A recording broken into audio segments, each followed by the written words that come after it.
Hello friends, welcome to my YouTube channel. आज हम लोग इस वीडियो में पढ़ेंगे MA first semester paper history concept methods and tools में टॉपिक चाइनीज़ हिस्टोग्राफी यानी चीनी इतिहास लेखन, जो कि परीक्षा की दृष्टि से काफ़ी महत्वपूर्ण है और परीक्षा में काफ़ी बार पूछा जाता है। देखते हैं क्या है।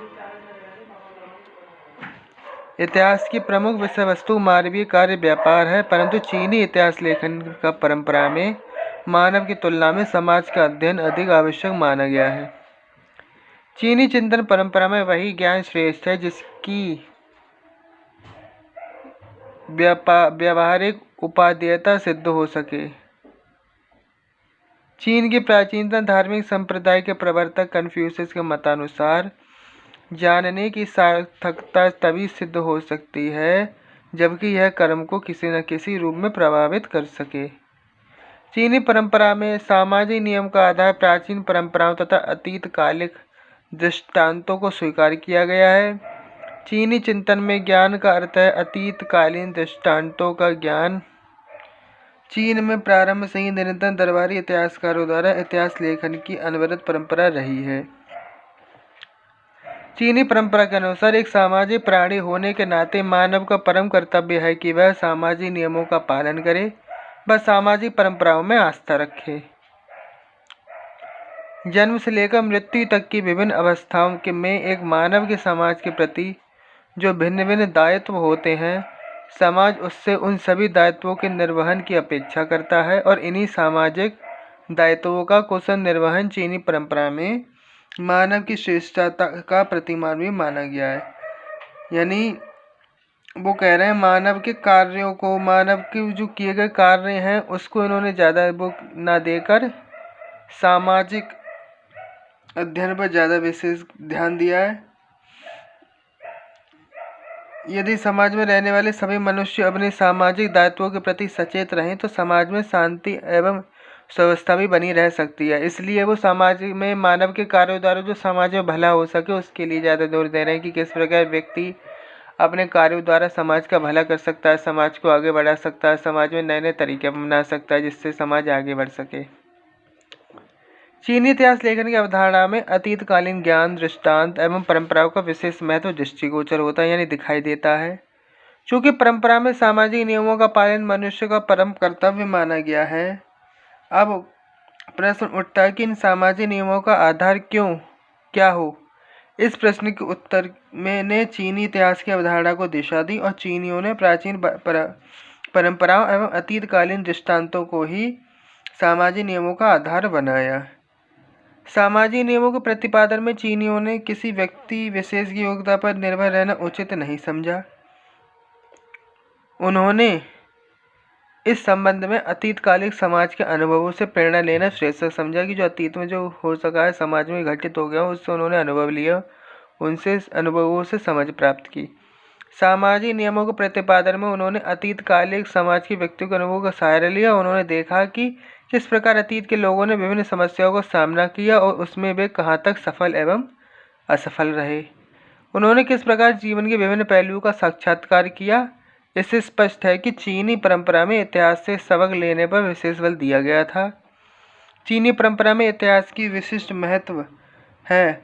वहाँ की भाषा में ज्ञान को चीकू अर्थात प्राचीन मानवों का अन्वेषण कहा गया है और चीनी इतिहास की अवधारणा में 5 उत्कृष्ट ग्रंथों का भी महत्व है। अब आगे हम पढ़ते हैं फायान तथा उसका विवरण। क्योंकि हमारा जो सिलेबस है historiography paper methods and concept methods tools में फायान, वेइनसांग और इसिंग का इतिहास लेखन पूछा गया है कि उन्होंने भारत में आकर क्या क्या देखा और उन्होंने अपने इतिहास लेखन में क्या क्या लिखा। इस कारण हम फायान, वेइनसांग और इसिंग का भारत का यात्रा विवरण या भारत में देखकर उन्होंने जो लिखा इतिहास लेखन वो पढ़ेंगे। तो फायान तथा उसकी यात्रा विवरण में चंद्रगुप्त द्वितीय के शासनकाल की प्रमुख घटना चीनी यात्री फायान के भारत आगमन की है कि वह किसके शासनकाल में आया था, चंद्रगुप्त द्वितीय के शासनकाल में। 399 ईस्वी से 414 ईस्वी तक उसने भारत के विभिन्न स्थानों का भ्रमण किया। उसके द्वारा छोड़ा गया भ्रमण वृत्तांत चंद्रगुप्तकालीन भारत की संस्कृति दशा का सुंदर निरूपण करता है। यानी उसके चंद्रगुप्त द्वितीय की भारत की संस्कृति को बारे में बताता है। यद्यपि उसने अपने समकालीन शासक का नामोल्लेख नहीं किया है, बल्कि उसने वो आया तो था पर उसने नाम तो नहीं लिया, पर उसने वहाँ की संस्कृति के बारे में भी बहुत अच्छे से बताया अपनी यात्रा वृत्तांत में। हुआयान का जन्म चीन के वुयांग नामक स्थान में हुआ था। बचपन में ही वह भगवान बुद्ध की शिक्षा की ओर आकृष्ट हुआ। बड़ा होने पर वह भिक्षु जीवन व्यतीत करने लगा। उसकी आस्था दिनों दिन बुद्ध के उपदेशों तथा शिक्षाओं में दृढ़ होती गई। बौद्ध ग्रंथों के गहन अध्ययन तथा बुद्ध के चरण चिन्हों से पवित्र हुए स्थानों को देखने की लालसा से उसने अपने कुछ सहयोगियों के साथ भारतवर्ष की यात्रा प्रारंभ की। यानी वो किसके कारण आया था? बौद्ध ग्रंथों को गहन अध्ययन के लिए और बुद्ध के चरण चिन्हों से पवित्र हुए स्थानों के देखने की लालसा में, कि भारत में भगवान बुद्ध ने कहाँ यात्रा की, उन सब यात्राओं देखने, स्थानों को घूमने। चंगन से चलकर सर्वप्रथम वह सांसान पहुंचा। यहाँ हीनयान मत के लगभग 4000 भिक्षु निवास करते थे। यहाँ के साधारण लोग भारतीय धर्म को मानने वाले थे। तत्पश्चात उसने कर शहर, खेतान तथा काशगर की यात्रा की। खोतान के प्रसिद्ध गोमती विहार में उसने निवास किया। यहाँ महायान संप्रदाय के लगभग 10,000 भिक्षु निवास करते थे। इसके बाद सिंधु नदी पार कर उसने उन्धान, गांधार, तक्षशिला, पेशावर आदि स्थानों का भ्रमण किया। पेशावर में कनिष्क द्वारा बनवाए गए टावर चैत्य को उसने देखा था। यह संपूर्ण क्षेत्र स्तूपों, विहारों और स्मारकों से भरा हुआ था। यहाँ से चलकर वह नगरहार पहुंचा। नगरहार की राजधानी में बुद्ध का दंत पगोड़ा था। पहाड़ियाँ पार कर वह अफगानिस्तान देश गया, जहाँ उसने हीनयान तथा महायान दोनों संप्रदायों के लगभग 3000 भिक्षु देखे। यहाँ से पूर्व की ओर उसने पुनः सिंधु पार किया तथा पंजाब राज्य में प्रवेश किया। पंजाब में उसने बहुसंख्यक बौद्ध विहार देखे। पंजाब के बाद मध्य प्रदेश, मिडिल किंगडम की सीमा प्रारंभ होती थी। मध्य प्रदेश का उसने व्यापक भ्रमण किया। आगे फायन मध्य प्रदेश का वर्णन विस्तार पूर्वक करता है। यह ब्राह्मणों का देश था, जहाँ लोग सुखी एवं समृद्ध थे। यानी वो क्या कहता है? मध्य देश में ब्राह्मणों का देश था। लोगों को ना तो अपने मकानों का पंजीकरण कराना पड़ता था और ना ही न्यायालयों में दंडाधिकारियों के सम्मुख उपस्थित होना पड़ता था। वे जहाँ चाहे जा सकते तथा रह सकते थे।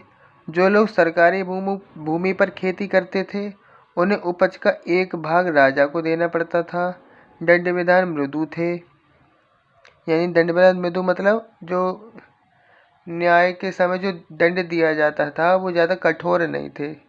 राजा बिना मृत्युदंड अथवा शारीरिक यंत्रणाओं का भय दिलाते हुए ही शासन करता था। अपराधों में आर्थिक दंड लगाए जाते थे। बार बार राजद्रोह का अपराध करने वाले व्यक्ति का केवल दायां हाथ काट लिया जाता था। इसके बावजूद भी अपराध नहीं होते थे तथा चतुर्दिक शांति एवं सुव्यवस्था का साम्राज्य था। राज कर्मचारी वैतनिक होते थे, यानी वेतन दिया जाता था राज कर्मचारियों को। संपूर्ण देश में लोग ना तो किसी जीवित प्राणी की हत्या करते थे और ना ही मांस, मदिरा, प्याज, लहसुन आदि का प्रयोग करते थे। केवल चांडाल इसके अपवाद थे जो समाज से बहिष्कृत समझे जाते थे। लोग सुअर अथवा पक्षियां नहीं पालते थे तथा पशुओं का व्यापार नहीं करते थे। बाजारों में बूचड़खाने तथा मदिरालय नहीं थे जो बाजार थे। क्रय विक्रय में कौड़ियों का प्रयोग होता था। केवल चांडाल ही शिकार करते तथा मछलियां बेचते थे। धनपति और कुलीन वर्ग के लोग मंदिर और विहार बनवाते तथा उनके निर्वाह के लिए धन दान देते थे। ऐसा किसने कहा है? फायान ने। धर्मपरायण परिवार भिक्षुओं को भोजन, वस्त्र आदि देने के लिए चंदे एकत्रित करते थे। मध्य देश में ब्राह्मण धर्म का ही बोलबाला था। फायान ने पवित्र बौद्ध स्थानों की भी यात्रा की। बौद्ध स्थानों यात्रा की संकीसा तथा श्रावस्ती में उसने अनेक स्मारक तथा भिक्षु देखे। श्रावस्ती स्थित जेतवन विहार की वह प्रशंसा करता है। यहाँ कई पुण्यशालाएं थी जहाँ यात्रियों एवं भिक्षुओं को मुफ्त भोजन दिया जाता था। फायान ने कपिलवस्तु नगर को उजड़ा हुआ पाया। उसने लुम्बिनी, रामग्राम, वैशाली की भी यात्रा की। गंगा नदी पार कर उसने पाटलिपुत्र में प्रवेश किया। पाटलिपुत्र में फायान ने अशोक का राजमहल देखा था। इसकी भव्यता से वह इतना अधिक प्रभावित हुआ कि लिखता है कि इसका निर्माण दैत्यों द्वारा किया गया था। यहाँ हीनयानियों तथा महायानियों के अलग अलग मठ थे। मगध देश का वर्णन करते हुए फायान लिखता है कि मध्य भारत के सभी देशों में यहाँ सर्वाधिक नगर थे। लोग सुखी एवं समृद्ध थे तथा धर्म एवं कर्तव्य पालन में परस्पर स्पर्धा रखते थे। धनपतियों ने यहाँ चिकित्सालय बनवाए थे जहाँ रोगियों को मुफ्त भोजन और दवाएं दी जाती थीं। इसके बाद फायान ने नालंदा, राजगृह और तथा बोधगया की यात्रा की और अनेक पवित्र स्तूपों एवं ताम्र विहारों के दर्शन किए। यहाँ से वह पुनः पाटलिपुत्र लौटा तथा वहाँ से चलकर वाराणसी पहुँचा, जहाँ उसने सारनाथ स्थित मृगवन, डियर फॉरेस्ट तथा 2 विहार देखे। इनमें अनेक भिक्षु निवास करते थे। यहाँ से वह पुनः पाटलिपुत्र वापस लौट गया। पाटलिपुत्र से फायान ने अपनी वापसी यात्रा प्रारंभ किया। चंपा होता हुआ वह ताम्रलिप्ति पहुंचा, जहां एक बंदरगाह था। यहाँ 24 विहार थे। ताम्रलिप्त में 2 वर्षों तक रहकर फायान ने बौद्ध सूत्रों की प्रतिलिपियां तैयार की तथा बौद्ध प्रतिमाओं के चित्र बनाए। तत्पश्चात लंका तथा पूर्वी द्वीपों से होता हुआ वह स्वदेश लौट गया। फायान ने भारत में रहकर विभिन्न स्थानों का भ्रमण किया। वह एक बौद्ध था तथा उसने प्रत्येक वस्तु को बौद्ध की दृष्टि से ही देखा। अपनी पूरी यात्रा विवरण में कहा वह कभी भी सम्राट का नाम उल्लेख नहीं करता। चंद्रगुप्त द्वितीय का काल ब्राह्मण धर्म की चरमोत्कर्ष का काल रहा, परंतु दुर्भाग्यवश उसने इस धर्म का विस्तृत वर्णन नहीं किया है। फिर भी फायान के विवरण से चंद्रगुप्तकालीन शांति, सुव्यवस्था, समृद्धि एवं सहिष्णुता की आदि की स्पष्ट सूचना प्राप्त हो जाती हैं। आगे पढ़ते हैं। अब चीनी लेखक परंपरा में हम ह्यूएन के बाद पढ़ेंगे, फायान के बाद पढ़ेंगे ह्यूएन, जिसका दूसरा नाम है युवानचांग की भारत यात्रा वर्णन। हर्ष के समय की सर्वप्रमुख घटना चीनी यात्री ह्यूएन या युवानचांग के भारत आगमन की है। यानी चंद्रगुप्त द्वितीय के समय पर आया था फायान और हर्ष के समय ह्यूएन। ह्यूएन का जन्म 600 ईस्वी के लगभग चीन के होनन प्रांत के चीन ल्यू नामक स्थान में हुआ था। उसके पिता का नाम चेन हुई था। उसके 4 पुत्रों में ह्यूएन सबसे छोटा था। उसका पिता एक अध्ययनशील व्यक्ति था जिसका प्रभाव ह्यूएन के जीवन पर पड़ा। यानी पिता के अध्ययनशील होना व्यक्ति ह्यूएन के जीवन पर पड़ा उसका प्रभाव। वह बचपन में गंभीर मनोवृत्ति का था। उसे धार्मिक पुस्तकें बड़ी प्रिय थीं। 13 वर्ष की आयु में वह अपने बड़े भाई के साथ लोयांग के बौद्ध मठ में रहने लगा। इसी समय सुई वंश का पतन हुआ और तथा चीनी समाज में अराजकता व्याप्त हो गई। लोगों की नैतिकता का तेजी से ह्रास होने लगा। फलस्वरूप ह्यूएन अपने भाई के साथ शांत वातावरण की खोज में पहले उत्तरी चीन में स्थित चंगन गया। यहाँ से वह ह्वेंचुंग तथा अंततः चांगतू नामक स्थान में गया, जहाँ वह हंग हुई मंदिर में रहने लगा। यहाँ के प्रांतीय शासक ने उसका सम्मान किया। यहाँ धर्म ग्रंथों पर उसके व्याख्यान से लोग अत्यंत प्रभावित हुए। 622 ईस्वी में 20 वर्ष की अवस्था में वह प्रसिद्ध भिक्षु बन गया। यहाँ से वह भी चीन के विभिन्न स्थानों में बौद्ध संतों तथा विद्वानों को पास किया और धर्म के गूढ़ प्रश्नों पर उसने वार्तालाप किया। उसने अनुभव किया कि चीन में बौद्ध धर्म का पूर्ण अध्ययन संभव नहीं था। उसकी उत्कृष्ट अभिलाषा महात्मा बुद्ध के चरण चिन्हों द्वारा पवित्र किए गए स्थानों को देखना और पवित्र बौद्ध ग्रंथों का उनके मूल भाषा में अध्ययन करने की थी, जो उन दिनों भारत में सुलभ थे। इस उद्देश्य की पूर्ति के लिए 629 ईस्वी में उसने तांग शासक की राजधानी चंगन से भारतवर्ष के लिए प्रस्थान किया। उत्तरी मध्य एशिया के मार्ग का अनुकरण करता हुआ वह ताशकंद, समरकंद, काबुल, पेशावर के मार्ग से भारत आया। हिंदू कुश की पहाड़ियों को पार करने के पश्चात सर्वप्रथम वह भारतीय राज्य कपिसा पहुंचा। भारत तक पहुंचने में उसे लगभग 1 वर्ष का समय लगा। यहाँ से गंधार, कश्मीर, जालंधर, कुलूट तथा मथुरा होता हुआ वह थानेश्वर पहुंचा। थानेश्वर में कुछ दिनों तक रुककर जयगुप्त नामक बौद्ध विद्वान से उसने शिक्षा ग्रहण की। थानेश्वर में मतिपुर, अहिछत्र तथा शंकाशय होते हुए 636 ईस्वी के मध्य उसने हर्ष की राजधानी कन्नौज में प्रवेश किया। कन्नौज से वंशांग ने अयोध्या, प्रयाग, कौशाम्बी, कपिलवस्तु, कुशीनगर, वाराणसी, वैशाली, पाटलिपुत्र आदि स्थानों का भी भ्रमण किया। पाटलिपुत्र में प्रसिद्ध विहारों और स्तूपों को उसने दर्शन किए थे। पाटलिपुत्र से चलकर वह बौद्ध गया पहुंचा, जहां उसने बौद्धि वृक्ष की पूजा की। 637 ईस्वी में वोइनसांग नालंदा विश्वविद्यालय गया। यहाँ के कुलपति आचार्य शीलभद्र थे। नालंदा में लगभग 1.5 वर्षों तक निवास कर उसने योग शास्त्र का अध्ययन किया। इसके बाद वह बंगाल, उड़ीसा, धान्यकट्टा, कृष्णा नदी के तट पर होता हुआ पल्लवों की राजधानी कांची गया। कांची से वह आगे नहीं जा सका तथा उत्तर की ओर लौट पड़ा। यहाँ से चलकर वह चालुक्य शासक पुलकेशिन द्वितीय के राज्य मोहोलचा महाराष्ट्र में आया। हुएनसांग पुलकेशिन की शक्ति की प्रशंसा करता है। उसके अनुसार उसने हर्ष की अधीनता नहीं मानी। महाराष्ट्र से वह भड़ौच, गुर्जर राज्य, मालवा तथा बल्लभी आया।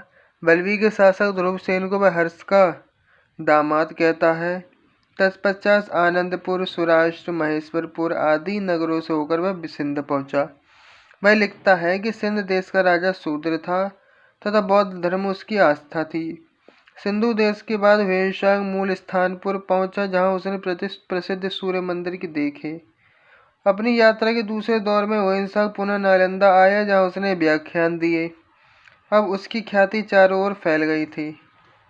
हुएनसांग की ख्याति को सुनकर कामरूप के शासक भास्कर वर्मा ने उसे आमंत्रित किया।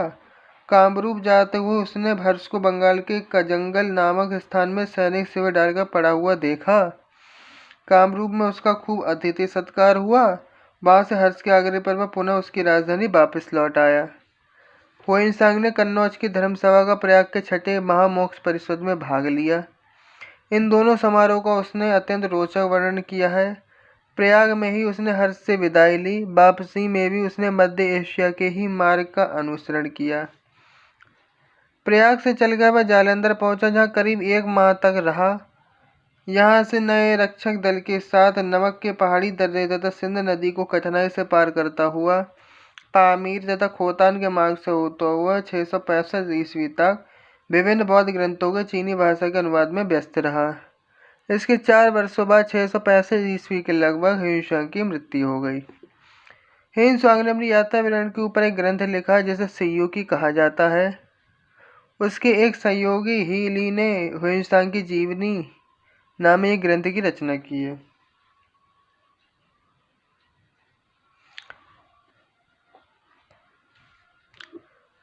हर्षकालीन भारत की राजनीतिक और सांस्कृतिक दशा के अध्ययन के लिए हुएनसांग के विवरण को पर्याप्त सामग्री प्राप्त हो जाती है। उसने हर्ष की राजधानी कन्नौज का वर्णन किया है। उसके अनुसार यह नगर 3 मील लंबा तथा 1.5 मील चौड़ा था। यहाँ के लोग सभ्य, समृद्ध, नैतिक दृष्टि से उन्नत थे। हुएनसांग हर्ष के शासन की प्रशंसा करता है। वह लिखता है कि हर्ष का शासन उदार था। वह व्यक्तिगत रूप से शासन की विविध समस्याओं में रुचि लेता था। प्रजा सुखी एवं समृद्ध थी। बहुत कम कर लगे थे। बेगार नहीं लिया जाता था। दंड विधान साधारण था। सामाजिक नैतिकता एवं सदाचार के विरुद्ध आचरण करने वालों को कड़ी सजा दी जाती थी। आवागमन के मार्ग, आने जाने के मार्ग पूर्णतः सुरक्षित नहीं थे। कई बार चोर डाकुओं के चंगुल में फंस चुका था। वह कौन? हुएनसांग। फिर भी लोग नैतिक दृष्टि से उन्नत थे। वह परलौकिक जीवन के दुखों से डरते थे, तो इस कारण पाप बहुत कम होते थे। हुएनसांग के हर्ष के परिश्रम और दानशीलता की प्रशंसा करता है। आगे पढ़ते हैं। हुएनसांग के विवरण से पता चलता है कि हर्षकालीन समाज में 4 वर्णों ब्राह्मण, क्षत्रिय, वैश्य, शूद्र के अतिरिक्त कई जातियां एवं उपजातियां थीं। वह अनेक मिश्रित जातियों का भी उल्लेख करता है। उसके अनुसार कसाई, मछुए, भंगी, नट, जल्लाद आदि अछूत समझे जाते थे।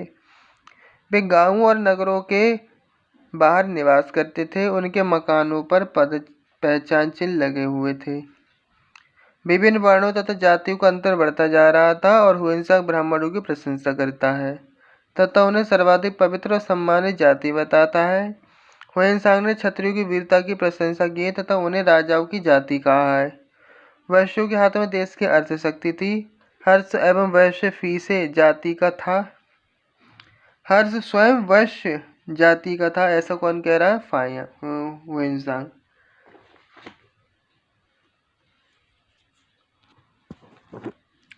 इस जाति, आगे बढ़ते हैं।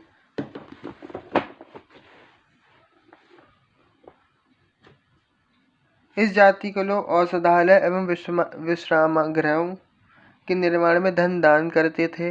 वैश्यों में अहिंसा का विशेष प्रचार था और वे मांसाहार नहीं करते थे। ऐसा लगता है कि इस समय तक शूद्रों को भी कुछ राजनीतिक शक्ति मिल गई थी। हुएनसांग के अनुसार सिंध का राजा शूद्र था। हुएनसांग लिखता है कि भारतीय अधिकतर सफ़ेद वस्त्र धारण करते थे। समाज में अंतर्जातीय विवाह होते थे। लोग मांसाहारी तथा शाकाहारी दोनों प्रकार के भोजन करते थे।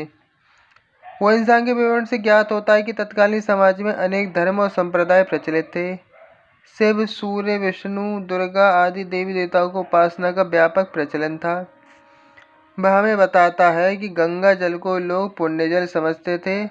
लोगों की ऐसी धारणा थी कि जो लोग इस नदी के जल में डूबकर मर जाते हैं उनका स्वर्ग में सुखपूर्वक जन्म होता है। अतः अनेक लोग प्रतिवर्ष प्रयाग के संगम के जल में डूबकर मरने के लिए आते थे। हुएनसांग कन्नौज तथा प्रयाग के छठे समारोह में सम्मिलित हुआ था।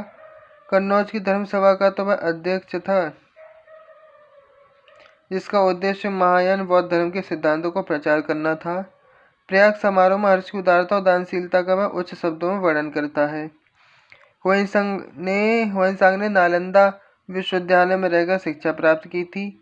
वह यहाँ की ज्ञान विज्ञान अध्ययन के उच्च स्तर की प्रशंसा करता है। वह हमें बताता है कि यह एक अंतर्राष्ट्रीय ख्याति का विश्वविद्यालय था, जहाँ प्रवेश के लिए बड़ी कठिन परीक्षा देनी पड़ती थी। इस परीक्षा में 10 में से केवल 3 या 4 विद्यार्थी बड़ी कठिनाई से उत्तीर्ण हो पाते थे। इस प्रकार हुएनसांग के विवरण से हर्षकालीन समाज एवं संस्कृति का अच्छा ज्ञान प्राप्त हो जाता है। अपने ग्रंथ में उसने अनेक स्थानों के नाम दिए हैं, जिससे 7वीं शताब्दी ईस्वी के भारतीय भूगोल को समझने में सहायता मिलती है। हुएनसांग का विवरण निसंदेह बड़ा ही उपयोगी है। तो इसमें हमने पढ़ा हुएनसांग का विवरण। अब एक चीनी लेखक और रह जाता है, जिसका नाम है इत्सिंग। हुएनसांग के समान इत्सिंग भी चीनी बौद्ध यात्री था, जो उसके वापस लौट जाने के बाद भारत की यात्रा पर आया 671-672 ईस्वी में। जब वह युवक था तो उसने 37 बौद्ध सहयोगियों के साथ बौद्ध धर्म के अवशेषों को देखने की इच्छा से उसने पाश्चात्य विश्व का भ्रमण करने का निश्चय किया। क्योंकि चीन इधर है और भारत इधर है, तो पाश्चात्य पश्चिम। बाद में उसके साथियों ने उसका साथ छोड़ दिया तथा वह अकेले कैंटन नगर से जहाज में बैठकर भारत की यात्रा पर चल पड़ा। वह दक्षिण के समुद्र के मार्ग से होकर भारत आया। सुमात्रा और लंका होते हुए वह ताम्रलिप्ति पहुंचा, जहाँ 3 वर्षों तक रहकर उसने संस्कृत का अध्ययन किया। यहाँ से उसने विभिन्न स्थानों की यात्रा की। अपनी यात्रा समाप्त कर वह 693-94 ईस्वी लगभग सुमात्रा होते हुए वह चीन वापस लौट गया। वह अपने साथ सूत बिना और अभिधम्म ग्रंथों की लगभग 400 प्रतियां ले गया। 700 से 712 ईस्वी के मध्य उसने लगभग 56 ग्रंथों का चीनी भाषा में अनुवाद प्रस्तुत किया। इत्सिंग का मूल ज्ञान चीनी भाषा में लिखा गया है। उसका अनुवाद अंग्रेजी भाषा में प्रसिद्ध जापानी विद्वान तकुशु ने a record of the Buddhist religion नाम से प्रस्तुत किया। उसके अध्ययन से हम 7वीं शती के उत्तरी भारत के समाज और संस्कृति का ज्ञान प्राप्त करते हैं। आगे पढ़ते हैं उसने क्या क्या कहा है भारत के बारे में। उसने यात्रा भ्रमण के प्रारंभ में इत्सिंग चीन से भारत तथा उसके पड़ोसी देशों की यात्रा पर आने वाले 56 बौद्ध यात्रियों का विवरण देता है। सुमात्रा का वर्णन करते हुए वह हमें बताता है कि उसके किनारे पर एक समृद्ध व्यापारिक प्रतिष्ठान और धार्मिक विहार था। यहाँ से व्यापारी माल लेकर कैंटन को जाते थे। वह मार्ग की कठिनाइयों का भी वर्णन करता है। वह भारतीयों की धार्मिक परंपराओं का भी वर्णन करता है। उसके अनुसार बौद्ध धर्म के अनुयायी 4 संप्रदायों आर्य महासंगीति, आर्य स्थिविर, आर्य मूल सर्वास्तवादीन तथा आर्य सम्मितीय में विभाजित थे। मगध में प्रत्येक संप्रदाय उन्नत दशा में था।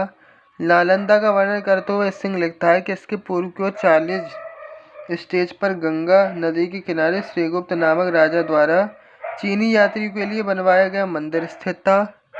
वह नालंदा तथा विक्रमशिला के विश्वविद्यालयों का भी वर्णन करता है तथा हर्ष की दानशीलता और विद्या प्रेम की प्रशंसा करता है। इस सिंह के विवरण से हम हर्षकालीन भारतीय धर्म एवं समाज के विषय में कुछ ज्ञान प्राप्त करते हैं, किंतु वह हुएनसांग के विवरण की बात उपयोगी नहीं कहा जा सकता।